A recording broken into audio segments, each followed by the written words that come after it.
Olá, sejam bem-vindas a mais um podcast Deus Ouve Elas. Eu sou Jéssica Machado. Luana Carvalho. Losane Winter. Cat Lopes. Sejam muito bem-vindas. O nosso primeiro episódio, quando a gente começou a temporada, foi o Era Uma Vez. E, enfim, a gente chegou no Felizes para Sempre. Só que com um ponto de interrogação, né? Então vamos ver o que será isso, né? Espelho, espelho meu. Acho que quando a gente começou essa temporada sobre autoestima, a gente não pensou que ia percorrer todos esses caminhos e falar tudo que a gente falou, porque acho que 90% das pautas que a gente fez, a gente não seguiu elas, porém a gente aprendeu muito mais. Nossa, E se aprofundou muito mais. Elas foram só uma base. É porque, na verdade, a gente foi pelas entrelinhas. Sim. E a gente acabou aprofundando mais do que acho que a gente imaginou que ia aprofundar. E dentro, né, de tudo isso, a gente entra nesse quesito, né, do Felizes para Sempre, no qual a temática vai ser mais sobre a positividade tóxica, né, um termo aí mais recente, mas que também está ali no meio, principalmente, eu acho que da comparação, né, quando você pega e se compara com o outro e quer colocar a máscara de estou feliz, sendo que muitas vezes a gente não tá. E o que seria para vocês essa positividade tóxica? Eu acho que é viver numa ilusão, assim, né? De. Eu ia falar, é o oposto da negatividade. Sério, Lana? Ai, a gente fala que eu não penso pra falar. Porque é o outro extremo do que às vezes a gente tá acostumado, né? Ou até do que a gente já falou aqui. Tipo, às vezes a gente foca muito nas lutas, nas dificuldades, no que a gente não tem, o que não estamos felizes na nossa vida, para ir para um lado de que está tudo sempre muito bom. E eu acho que isso muitas vezes é sincero até. Às vezes nós queremos ser pessoas positivas, pessoas gratas. Só que eu não sei se eu que fiz a pauta e eu não sei porque é o próximo aqui. Não sei se eu já vou estar entrando nisso. Mas isso gera uma cobrança absurda de nós mesmas, né? Tipo, eu tenho que estar sempre bem. E eu acho que quando a gente tenta não se permitir enxergar as coisas ruins, a gente não aprende, porque assim como a Malu falou no último episódio, né? As dificuldades nos trazem muitos ensinamentos e nos fazem crescer. Então, eu acho que eu já fui um pouco além do que era esse início rápido, mas enfim, é mais ou menos isso. É interessante, porque a maior parte, às vezes, quando você pergunta para o ser humano, de uma maneira geral, o que ele quer da vida, grande parte responde: eu quero ser feliz. E se a gente for investigar isso e delongar a conversa, ela vai dizer para você qual é essa conceituação de feliz, do que é ser feliz. E muitas vezes ela está relacionada a você não ter problemas, não ter dificuldades, você não sofrer de maneira alguma. Então, essa coisa de todos te amam, e você ama todos, enfim, sem considerar aquilo que é peculiar à vida, que são os embates, que são os desafios diários, né, na nossa jornada. E quando se fala do Feliz para Sempre, a gente volta nessa ideia romantizada que acaba dando para a gente, pelo menos para mim, né, uma noção dessa ideia romantizada que foi criada ao longo dos anos, inclusive que é essa coisa dos contos de fada. De vida perfeita, sem sofrimento, só sorriso. Ou seja, que a coisa está ali, mas que, no final, o que se busca é ser feliz para sempre. E, enfim, né, eu vi uma série há um tempo atrás que tratava exatamente disso, de que a única coisa que ela buscava era ser feliz, e o feliz para sempre. E daí a gente sabe que isso não existe. Não existe, porque no momento que a gente está, humanamente falando, tá? Quando a gente mede as circunstâncias da vida, tem circunstâncias que me trazem alegria e tem outras que me deixam super para baixo. Seja algo relacionado a mim ou seja relacionado a alguém que eu amo. Isso vai me afetar. Então, quando essa coisa de ser feliz para sempre, a desconsideração do todo que isso acaba estabelecendo. Porque você desconsidera tanto a você quanto ao outro em termos de realidade prática. Eu acho que a gente fica muito no âmbito da expectativa e não vive o presente, não vive a realidade, e daí a gente fica com aquela coisa de que eu nunca sou feliz, né? Porque superar ou atingir a expectativa que foi criada, às vezes chega a ser até utópica. E daí você tocou num ponto, por exemplo, que eu tenho que entender que a expectativa é minha. Isso. Se a expectativa é minha, o outro não tem nada a ver com isso. Ele não é responsável por correspondê-la, porque muitas vezes a minha expectativa é distorcida, baseada, de repente, na referência que eu uso para estabelecer essa expectativa. Eu não estou dizendo assim que a gente não deve desejar o melhor, não deve buscar o melhor, não deve buscar aperfeiçoar-se, mas eu bato de novo nesse ponto. Como que eu conceituo essas coisas? Como que eu vejo essas coisas? À luz, de fato, nessas expectativas, no sentido de poder torná-la real. Por que eu digo isso? Porque quando Deus declarou e disse, haja luz, houve luz. Por quê? Porque era uma realidade real, né? Uma redundância, mas é uma realidade verdadeira. Não era algo baseado em alguma fantasia ou alguma informação que, de repente, encontrou guarida no meu coração por eu realmente querer muito que isso fosse verdade. Então, eu até coloquei uma frase aqui que pode parecer um pouco radical, mas dentro desse todos querem ser felizes. Eu também quero ser feliz. Você quer ser feliz? Eu quero. Todo mundo quer, não há mal nisso. Estou na fila. Então, e todos têm o direito de desejar isso. A grande questão que fica é amparado em quê, motivado por quê, ou por quem, e também a fonte, né, que pode realmente tornar isso realidade. Então, eu parto do princípio que é ser feliz. E daí eu coloquei assim, todos querem ser felizes, né? Desde que isso seja responsabilidade do outro. Por quê? Porque, às vezes, eu não quero trabalhar aquilo que eu mesmo tenho como objetivo de vida. Para mim, isso chama muito a atenção, de que você está sempre colocando sobre o outro essa responsabilidade. E obviamente, isso Deus entra nesse círculo também, né? Porque muitas pessoas acabam aderindo à fé nessa expectativa de que eu quero ser Agora feliz. Eu vou ser feliz. Agora eu vou ser feliz porque Deus vai me dar tudo o que eu quero. Eu digo o seguinte, Deus sempre vai lhe dar tudo o que você precisa. Tudo.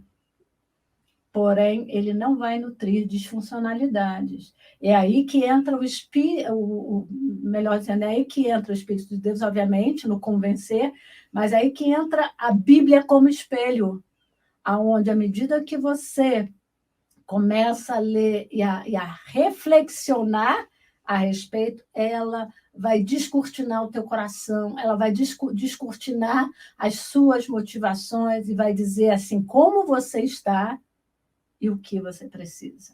E muito disso você vai perceber que existe o sobrenatural de Deus atuando, sim, mas também, ao mesmo tempo, te desafiando a adotar determinados passos que realmente vai te conduzir àquilo que você necessita.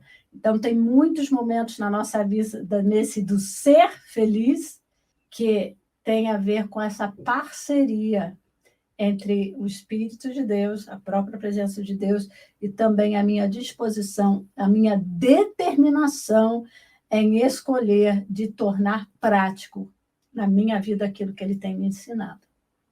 E aproveitar o gancho assim dessa parte que você disse, nós queremos ser felizes desde que essa felicidade venha do outro. E puxando para um exemplo prático, assim, no meu caso, no meu casamento, eu sempre imaginava, assim, a expectativa do felizes para sempre, né? Que quando eu casasse, meu marido sempre teria várias surpresinhas para mim. Então, um dia ele ia aparecer com uma flor, outro dia ia aparecer com um chocolatinho, outro dia ia me levar num lugar surpresa e coisas assim. E no dia a dia as coisas são bem diferentes, né, gente? E aí, esses tempos eu tava pensando, eu tava, poxa vida, né? Mas só queria ganhar uma florzinha, né? Queria ter, tipo, um final de semana, assim, com uma programação especial. Só que daí eu reparei que eu estava esperando que ele fizesse isso. E daí eu tava meio chateada, meio frustrada da rotina, porque... Ai, eu expondo umas coisas aqui, né? Mas também, é pra ajudar as pessoas. Mas eu tava frustrada por não conseguir sair da rotina, mas ao mesmo tempo eu não estava fazendo absolutamente nada para mudar essa rotina. Chegava o fim de semana, fazia as mesmas coisas de sempre, e eu às vezes pensando, poxa, a gente podia ter feito alguma coisa, né? Mas eu não mexia um dedo para mudar aquilo. E não só da rotina, né? Tipo, essas coisinhas assim. Isso é algo bem recente mesmo. E aí, esses, tipo, poucos dias depois, assim, de pensar sobre isso e tal, a gente até conversou disso, outras questões, enfim. E aí eu falei, tá, então eu vou fazer uma coisinha. E daí eu fui, no caso, o dia que a gente tá gravando isso eu ainda não fiz, mas quando vocês ouvirem eu já terei feito. Então, tipo, eu vou preparar uma jantinha especial, que, tipo, a gente gosta disso. Então eu fui na açougue, comprei uma carne que ele gosta, aí comprei macarrãozinho. Ele ainda não sabe o que é macarrão, mas até vocês ouvirem já vai saber que é macarrão. Então, tipo, coisinhas que parecem tão bobas, né? Tipo, mas que foi algo que eu planejei e eu fiz acontecer. E foi um momento, se Deus quiser, um momento muito gostoso. Ainda não sei, pode ser que não seja, né? Mas será? Porque você também encontrou satisfação no preparar. Se Sim. doar também é prazeroso. Enfim, continue. Desculpa te cortar. E daí isso me chamou muita atenção, assim, porque é algo que eu realmente estava vivendo até pouquíssimo tempo. Eu falei, nossa, eu queria que acontecesse alguma coisa e tal, mas eu também não estava fazendo nada para trazer uma surpresinha, para trazer um agradinho, assim, para ele. É lógico, esse é o contexto de um casamento, mas a gente pode aplicar isso, né, em todas as áreas da nossa vida, assim. É que nem a Cat, né, comentou que te deu satisfação. Satisfação é um dos conceitos dentro do dicionário de felicidade, né? Você se sentir satisfeito. Então, tipo... Uma coisa interessante, Lana, você tocar nesse aspecto de relacionamentos, que me fez lembrar uma vez uma palestra que eu assisti e que tem muito a ver com isso. Se eu não me engano, foi uma palestra que o Greg Hill, lá da Universidade da Família, ele trouxe sobre falando dessa expectativa, principalmente em relação a relacionamentos. E ele deu esse exemplo, gente, que eu nunca mais esqueci. Olha que isso faz tempo, hein? Que ele falou assim, imagine uma pulga assim idealizando e imaginando um cachorro que poderia fornecer tudo para ela, né? Casa, abrigo, comida, enfim, assim, um cachorro que pudesse oferecer a ela a vida que ela desejou o tempo inteiro. E, obviamente, diante desse objetivo de vida, nessa busca de sentido, seria encontrar esse cachorro. E um dia, ela, assim, trafegando pelas ruas da cidade, né? Assim, trafegando, não, pulando, né? De rua em rua da cidade, ela encontra esse cachorro. Imagina só, né? Aquele vislumbre, assim, tipo o príncipe encantado, né? Assim, que não fez assim, em vez do cabelo loiro balançar, foram os pelos. Né? Então, imagine, e daí ela vai de encontro, né? Ou melhor, vai ao encontro da realização desse seu sonho, dessa sua expectativa. Muito bem. E aí os dois se encontram. E na convivência, exatamente isso, Lana. Essa pulga, ela começou a perceber que a coisa não estava saindo da maneira como ela idealizou, né? Nessa ideia romantizada, porque era uma fantasia que não conduzia com a realidade. E daí, por fim, o que ela descobriu? Que esse cachorro que ela encontrou e que idealizou era tão pulga quanto ela. Ou seja, e daí cai nisso, né? De eu projetar uma felicidade no outro que ele não é capaz de me fornecer, porque ele é tão carente, é tão necessitado, vou colocar, né? Se bem que isso é redundante, como eu. Então, como que a gente precisa ter esse olhar e ter esse cuidado no sentido da realidade? Então, isso cai, para mim, dentro também dessa positividade tóxica, onde existe uma idealização só do bom, daquilo que eu quero, daquilo que eu preciso, daquilo que eu busco, que me distancia da verdadeira realidade. E quando eu nego essa realidade, eu também estou negando o outro. Né? E, ao mesmo tempo, responsabilizando o outro se isso não acontece. E como a gente já foi dito que eu gosto muito dessa coisa do conceito, basta dizer por que positividade tóxica. É legal a gente ter bons pensamentos, a gente ser otimista em determinadas coisas, com certeza, mas dentro dos limites que realmente nos permitam lidar com a realidade de maneira adequada. Né? Porque aquilo que é tóxico é algo que me faz mal, é algo que me envenena, é algo que compromete a minha saúde. E se a gente pode ampliar, não só assim a minha saúde física, mas a minha saúde emocional e também espiritual. Por que eu digo espiritual? Porque tem muita gente dentro desse positivismo tratando Deus como o gênio da lâmpada. Gente, vamos combinar, vai ser frustrante, não vai? Na nossa experiência, a gente sabe que não é assim. Como eu já disse anteriormente, Deus, ele realmente é provedor, com certeza, dentro daquilo que eu preciso, dentro daquilo que eu necessito, né? Tanto para lidar comigo, como para lidar com o outro, e também para me relacionar com ele. Mas ele não vai nutrir disfuncionalidade. O que ele vai fazer é me confrontar para que eu possa ser liberta de determinados apegos, de determinadas disfunções ou distorções, para que eu possa me encontrar neste lugar aonde ele tem preparado para mim, que é nele mesmo, e também para que a gente saia desses extremos, ou negativismo ou positivismo, e a gente viva, de fato, no equilíbrio, que seria a postura ideal para a gente. Eu acho que até um outro lado do positivismo é não só idealizar algo perfeito e depois, né, ter essa quebra de realidade, mas também quando você está em uma situação tóxica, mas você tem um positivismo exagerado de que aquilo você vai negligencia funcionar. O que você está vivendo e sentindo naquele momento. Né? Por exemplo, voltando para os exemplos aqui de relacionamento. Às vezes a pessoa está num relacionamento muito ruim, que faz muito mal para ela, mas a pessoa quer tanto acreditar naquilo que ela vai ter um positivismo exagerado, tipo, não, isso aqui tá ótimo, perfeito, e acaba negando a realidade dos fatos de que é uma situação ruim.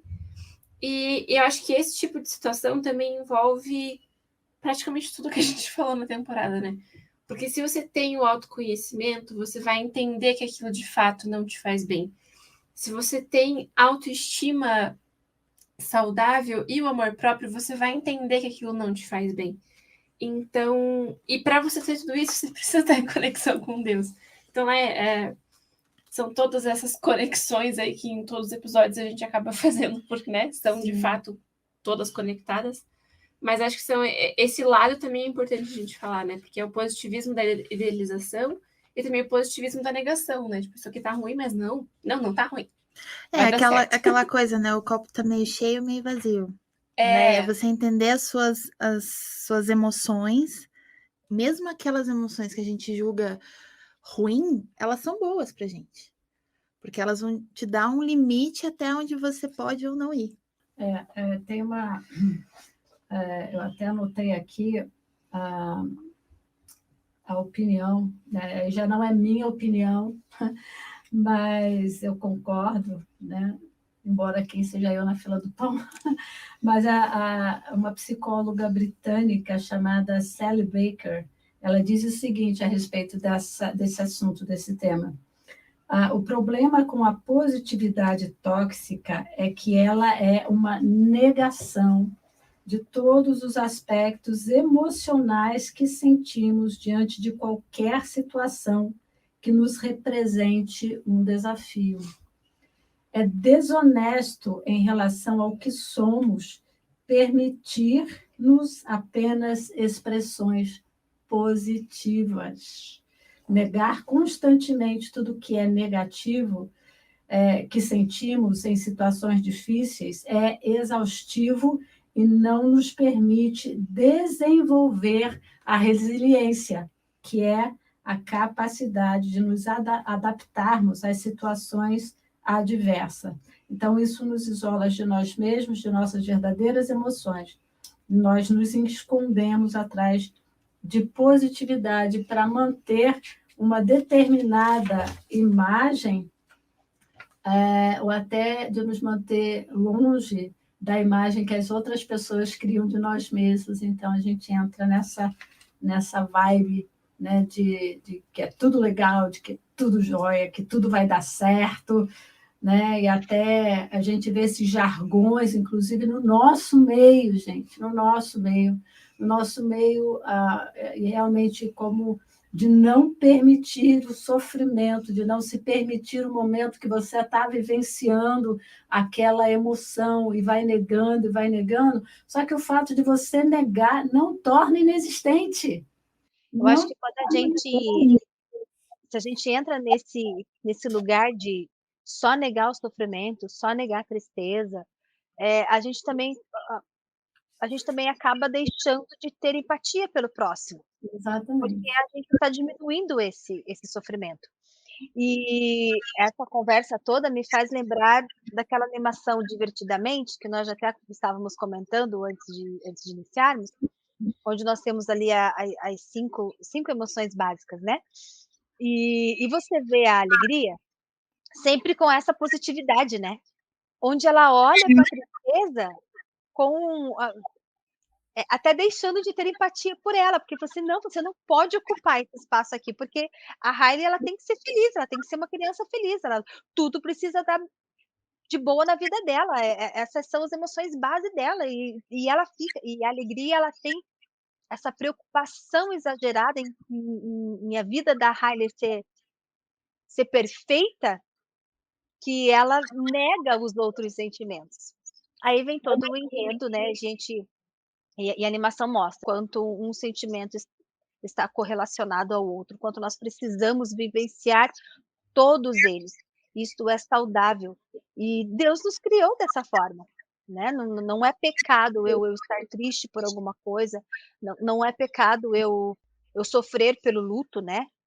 É muito comum a gente escutar isso no nosso meio cristão. A nossa esperança é que ele está com Cristo, que agora ele está num lugar melhor, alegre, por que você está chorando? Né? É como se fosse assim, gente, mas eu amava a pessoa, ela vai me fazer falta. E são sentimentos que a gente vai lidar no decorrer da nossa vida, só um exemplo, né? Então, acho que, de fato, a gente tem que tomar muito, muito cuidado com essa negação, até quando nós olhamos para Deus, que a gente tem essa visão de que Deus resolve tudo, então eu não tenho mais angústias, eu não tenho mais problemas, eu não tenho mais preocupações, porque tudo eu levo aos pés de Cristo, tudo eu levo à cruz, Jesus levou todas as nossas dores, então, assim, você não é crente, então por que que você passa por isso?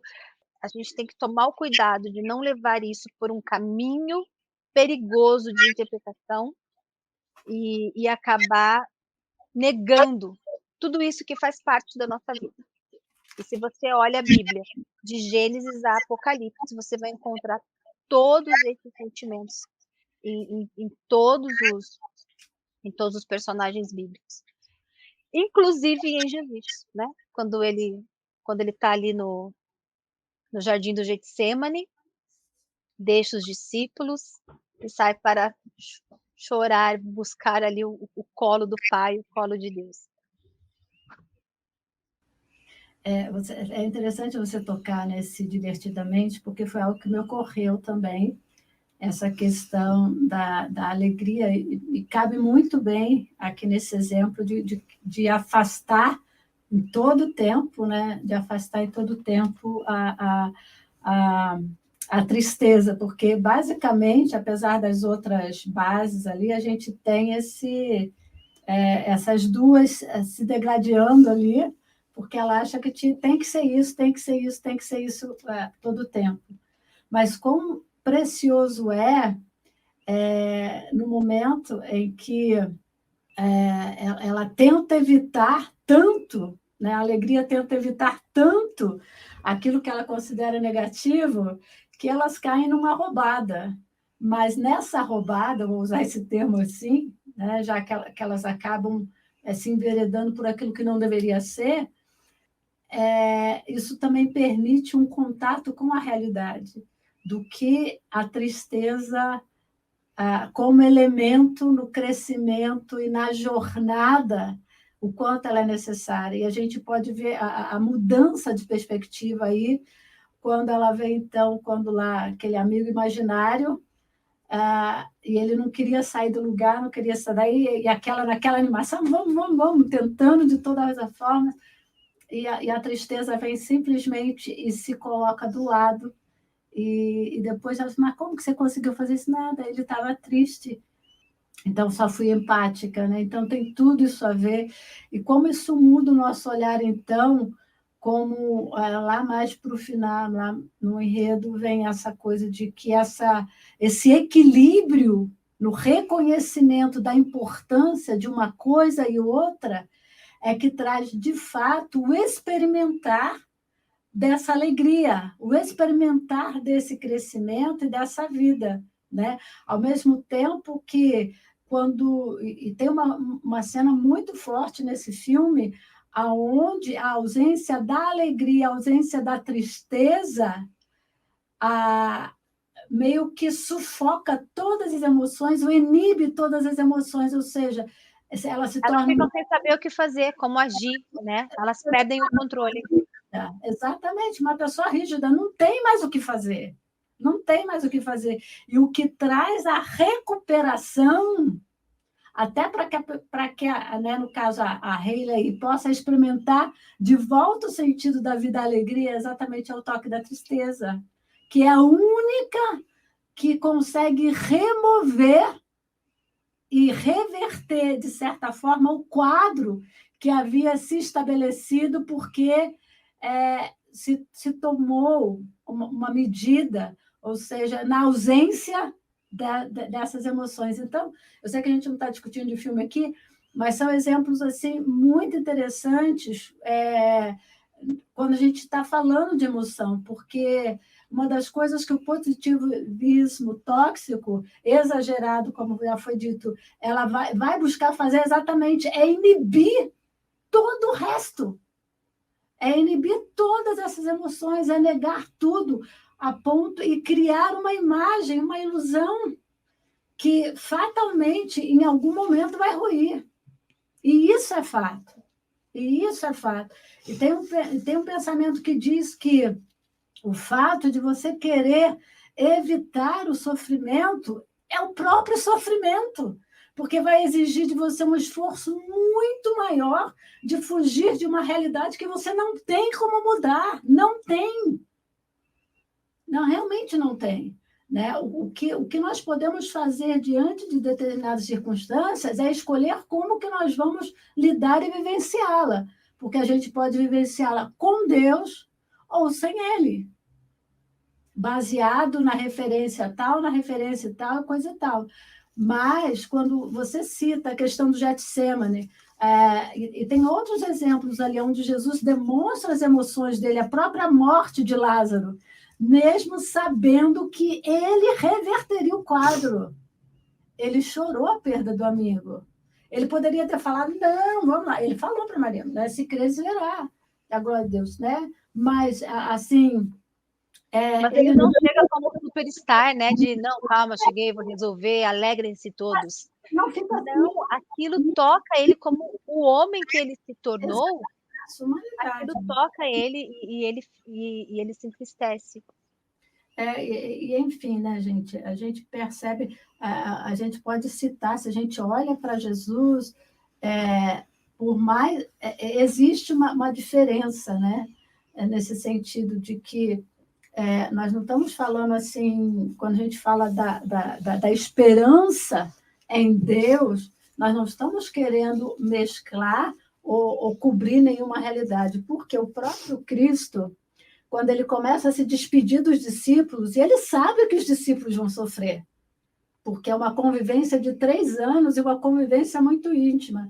E lá nessas palavras de despedida, e ele fala lá no versículo 33 de João 16, ele diz o seguinte: estas coisas, ele vai alertando sobre muitas coisas. Se você ler o Evangelho, você vai ver que ele está alertando sobre muitas coisas. E que, na nossa perspectiva, talvez alguns até fugiriam, como aconteceu, né?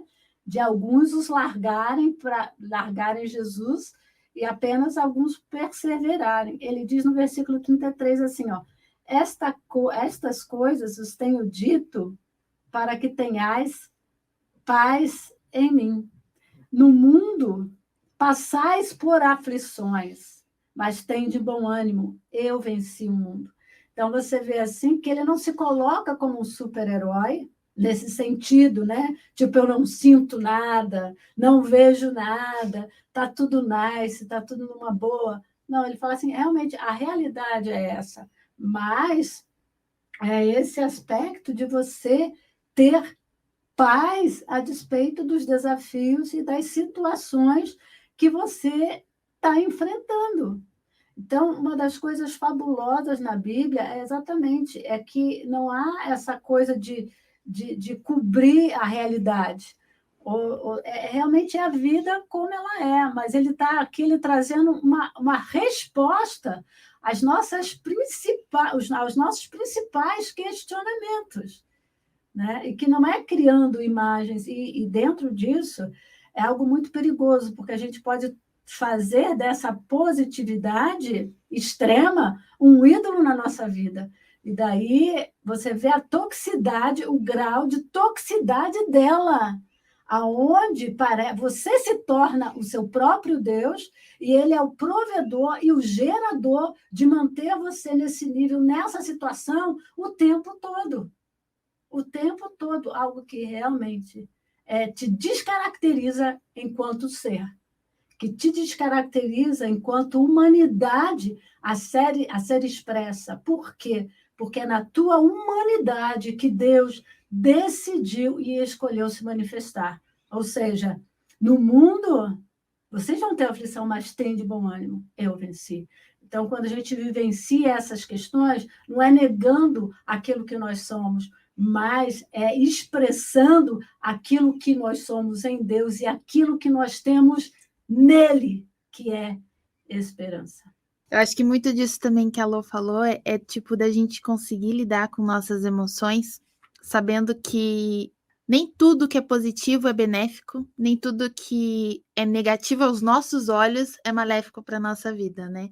Porque se eu não sentir dor ao pegar uma panela quente, eu não vou tirar minha mão antes de me queimar, eu vou acabar me queimando. Então, ela vem muitas vezes para nos ajudar realmente a nos mantermos, né? Tipo assim, é que nem matemática, né, gente? Eu sou de humanas, então não sou muito fã. Mas todo mundo sabe, né, que negativo com negativo dá positivo. Então, tipo, nada é simples nessa vida. Então, tipo, elas têm que manter um equilíbrio. E como a gente mencionou também do filme do Divertidamente, a alegria, ela só percebe que os momentos alegres que a Hayley teve foi antecedido de muita tristeza. Então, ela não existiria se a tristeza não tivesse ali antes. Eu acho que como a gente vem comentando em todos os episódios e comentou no episódio passado, nós somos seres complexos, né? Aqui a gente não tá dando fórmula nenhuma, porque a gente também não sabe como lidar com essas situações, mas realmente estamos tentando entender a melhor forma de levar e compreender essas situações, né? Eu acho que a alegria, ela é um lugar que ela abre uma porta de fuga muito grande. Você pode tentar buscar essa felicidade, buscar essa alegria em diversos lugares, né? Então, se você está triste, ou está passando por algum momento que isso não está te causando um bom sentimento, você vai querer correr atrás disso. Então, ou você vai para uma bebida, você vai para a balada, enfim, você vai buscar meios que te tirem disso. Enquanto a tristeza, você precisa encarar. Você precisa sentar, você precisa refletir, você precisa saber o que está acontecendo. E isso é algo que essa geração, enfim, esse momento do mundo, né, tem acontecido bastante. A gente não se encara, a gente não se olha no espelho, a gente foge desse autoconhecimento. E a alegria, ela parece ser esse lugar de refúgio, o quanto, na verdade, a gente só está fugindo de nós mesmos, não estamos nos resolvendo, não estamos buscando nos conhecer e não percebemos o quanto nós estamos cavando cada vez mais fundo o poço, porque vai chegar um momento que até nos lugares que você entra para essa fuga, não vai mais saciar.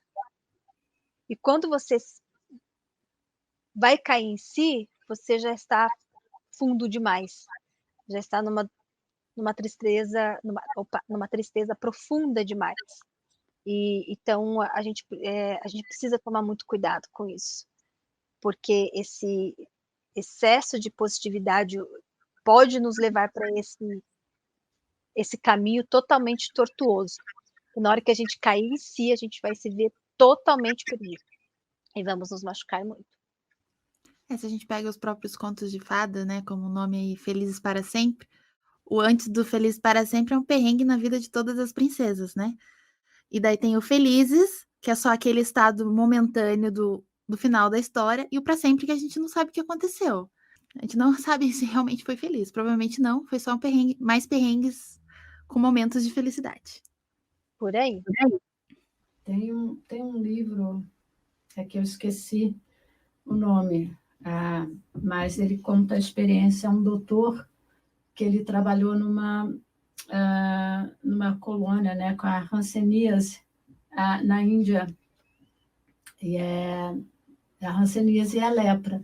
E uma das coisas que a lepra faz, que é muito cruel, eu diria, não só assim, o aspecto das deteriorações físicas, mas é que ela torna o ser insensível à dor. E dentro disso, né, como que essa positividade pode nos machucar? Eu acredito que entra bem nesse aspecto, onde a gente perde a sensibilidade da dor. Porque a hanseníase, ela faz isso, aonde ela, vamos dizer assim, aonde ela se instala, aquela região ela se torna insensível. Então, qualquer batida, a pessoa com isso, por exemplo, se é na mão, no dedo, no pé, na perna, aonde ela bate, pode ser coisas assim bem que danificam, que prejudicam bastante, né? Por exemplo, uma pedra cair num dedo, uma pedra cair no pé. E se esse pé estiver comprometido, ele não vai sentir a dor. Porque a gente é assim, né? Se um dedinho tem, até papel corta. Papel corta, gente. E dói? E dói, né? Imagine, e você, quando você, até mesmo a questão do fogo, quando você sente aquele calor e te incomoda, o que que você faz? Imediatamente você recua. Agora, se você não tiver essa sensibilidade, o que que vai acontecer com você? Você vai perder dedo, você vai perder pé, você vai isso é uma analogia, tá, gente? Vai se deteriorar por conta dessa insensibilidade. E nessa analogia aqui, você vê o quanto essa positividade exagerada que te torna insensível à realidade por conta de adotar uma negação também, né, exacerbada, o quanto ela pode te deteriorar enquanto ser e você nem perceber, porque o importante para você será aquela imagem criada. Então, isso fica também como um alerta para a gente, de que o lugar que a gente, pelo menos que eu entendo, ideal e para ser buscado, realmente é o equilíbrio.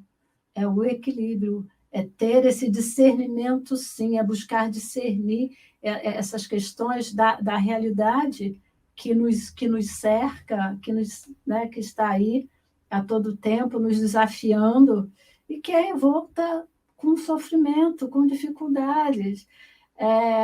E esses dias, foi semana passada, eu estava diante de Deus e falava assim, Deus, não chegou a ser como Paulo, né? Tipo, né? Tira o espinho, nada disso. Mas que, para mim, estava sendo super desconfortável. E eu cheguei diante de Deus e falei assim, dá um jeito disso parar. Dá um jeito disso parar, assim, de desconectar e coisa e tal. E a palavra que veio, porque para mim seria a solução ideal, né? É o deixar de sentir. Né? Deixar de sentir aquilo que nos incomoda. E simplesmente uma voz que veio ao meu coração, eu digo isso como, assim, mas isso seria me negar. Cara, foi algo assim que veio de uma maneira, eu falei assim, Deus, então tá, então me dá graça, porque eu não quero te negar, eu não quero deixar de te sentir, eu quero prosseguir realmente em te conhecer e experimentar realmente o Deus que o Senhor é, acima de qualquer coisa. Então, me dá graça para entender, me dá graça para prosseguir. Né? E muitas vezes a gente chega diante de Deus exatamente com essa fala, com essa petição, faz parar, elimina, enquanto eu acredito que ele está nos propiciando uma oportunidade para crescer e vivenciar mais dele, da graça dele, que é superior àquilo que a gente está vivenciando. Né? Como a gente disse anteriormente lá, de que realmente é esse renovar do Senhor no nosso dia a dia. É o ponto de vista de Deus, né, amor? A Isso. gente, na nossa limitação, enxergamos a poucos metros à frente né, daquilo que está ao nosso redor, daquilo que nos cerca. Enquanto Deus, ele vê o todo, tanto presente, passado e futuro. E nos rendermos a esse ponto de vista de Deus e entregarmos a Ele a direção da nossa vida. É um grande desafio, porque a gente quer ter o controle de todas as coisas, mas a gente tem aprendido aqui na nossa conversa que a gente não consegue ter o controle sem Ele estar na direção. A gente não consegue administrar nada, nem inclusive as nossas emoções. Então, o quanto não importa para que lado a gente olhe, não importa para que lado a gente busque, tudo vai refletir para Deus. Porque foi Ele que nos criou, foi Ele que nos fez, e Ele nos fez a imagem e semelhança dEle, e como Deus, obviamente, se conhece, né? Tem total autoconhecimento, então ele com certeza se revela a nós e ao se revelar a nós, ele mostra o caminho, mostra a direção, nos segura pela mão, e porque assim como disse, né, como a Lu citou o texto bíblico, vocês terei aflições, mas eu estarei com vocês em todo momento, então nós nunca estaremos sós. Eu acho que esse é o porquê do choro. O Felizes para Sempre, que metade das pessoas choraram. Né? Logicamente, vocês não estão nos vendo, mas eu tô quieta uns 20 minutos, porque eu tô só literalmente chorando. Eu acho que disso, assim, de negar a dor. A gente falando isso agora, eu montei parte da pauta e tal. E até então eu tava achando que eu não tava fazendo isso, assim. Abrindo algo bem pessoal, assim, mas Deus tá me incomodando pra falar. A minha avó faleceu há pouco tempo. De quando a gente tá gravando, um pouco mais de um mês. Então vai dar 2 meses até vocês ouvirem. E ela já era bem idosinha, ela faleceu com quase 97, faltando uma semana para fazer 97 anos. E eu percebi depois, assim, que eu não estava conseguindo ver ela muito. Conseguindo, não. Eu não estava indo tanto, porque eu não queria aceitar o fato de que logo eu poderia perder ela. Ela não tinha nenhuma doença específica, ela estava, 97 anos quase, então ela estava fraquinha mesmo. E eu estava tentando não lidar com a com a breve perda. E quando ela faleceu, foi exatamente o exemplo que a Cat usou, sabe? Cara, eu nunca conheci uma mulher tão de Deus como ela, assim. Então, a paz de que ela tá com Jesus, ela viveu uma vida incrível, eu tenho, assim, né? Todos nós temos. E justamente por isso eu não tava me vendo no direito de chorar. Porque aparentemente não faria sentido. Obrigada. Com um lencinho pra mim. Aparentemente não fazia sentido eu chorar tanto e sofrer tanto porque ela tá bem. E eu acho que essas duas questões diferentes dentro desse meu relacionamento com a minha avó, assim.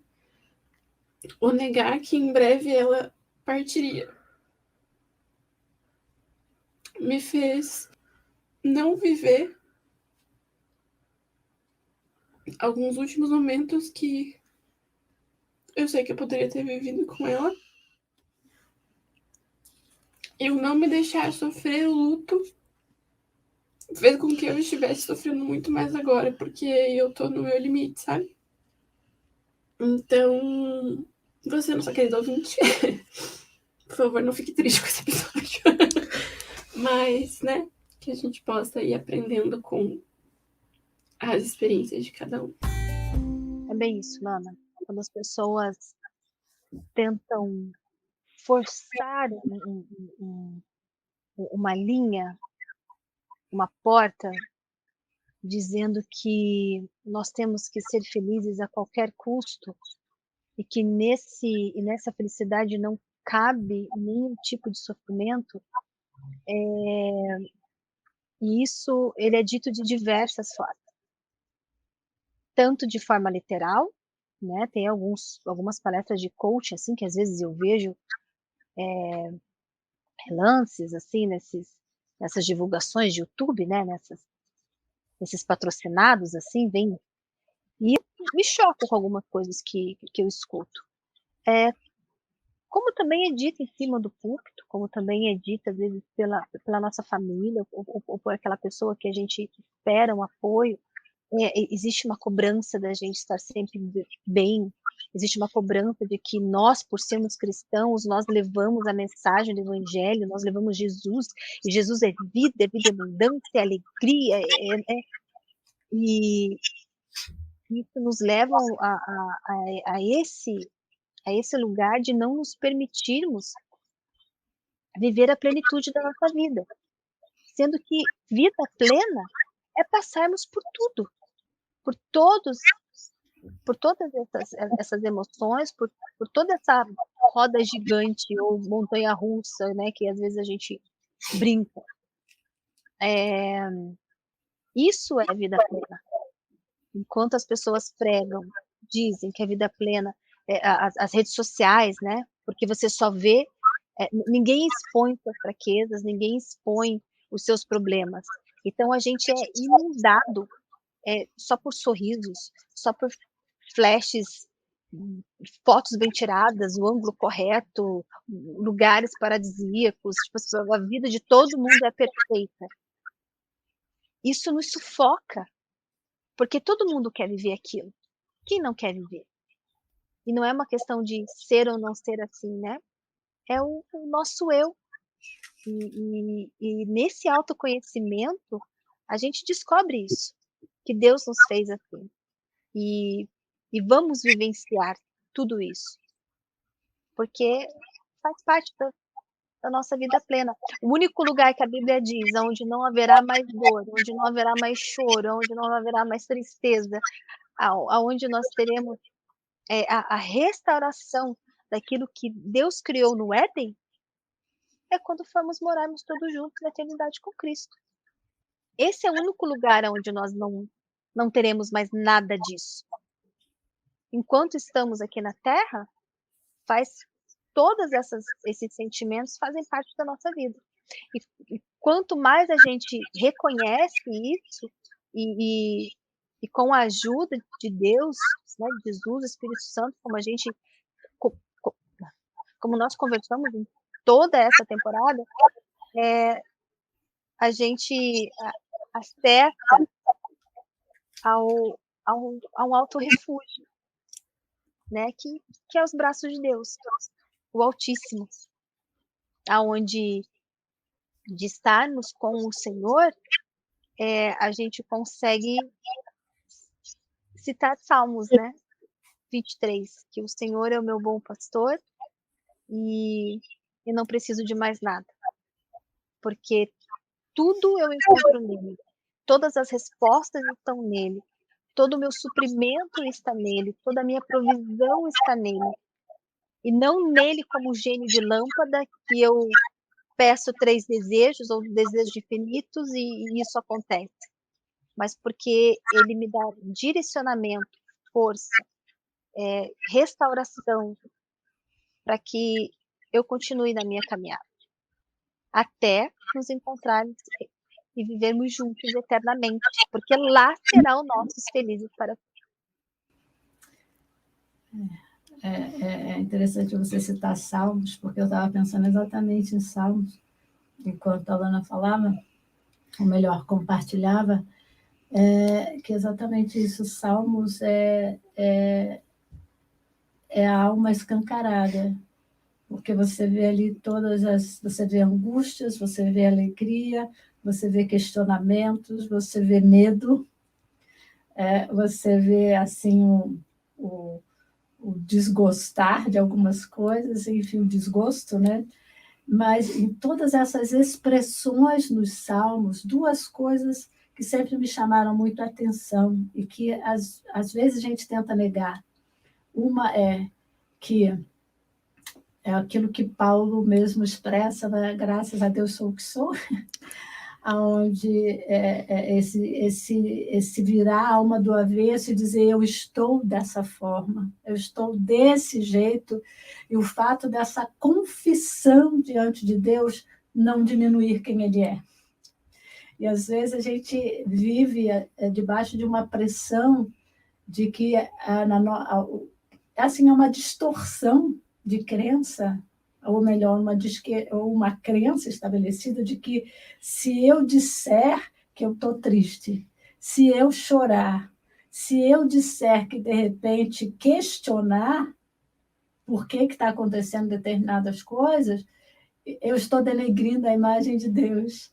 Eu estou denegrindo ou diminuindo a imagem de Deus para mim. Isso é um engano, porque toda vez que eu tenho a liberdade de chegar diante de Deus, diante do meu Senhor, do meu amigo, do meu pastor, e assim derramar o meu ser diante dele, eu estou realmente considerando além de todos os demais, porque eu estou buscando nele o consolo, a paz, né? E de repente, não a resposta, mas apenas o companheirismo, que naquele momento apenas ele pode me dar. Então, isso para mim é algo fantástico. Acho que eu já comentei num dos episódios de oração que descobri, ele sempre esteve ali, tá? Sempre esteve ali desde sempre. Mas quando eu descobri o Getsemane na Bíblia, para mim foi libertador. Eu posso, assim, foi tão libertador que foi um marco, é um desses altares que na minha jornada foi erigido e eu volto para lá sempre que vem algumas palavras ou algumas cobranças que, inclusive, não são bíblicas. Né? De que eu não deveria estar me manifestando dessa forma, ou seja, demonstrando a minha fraqueza. Porque para alguns chorar é fraqueza, para outros amar é fraqueza, acaba sendo o nosso ponto fraco, e tantas outras coisas que acabam sendo lançadas sobre a nossa pessoa que nós não temos condições de suportar.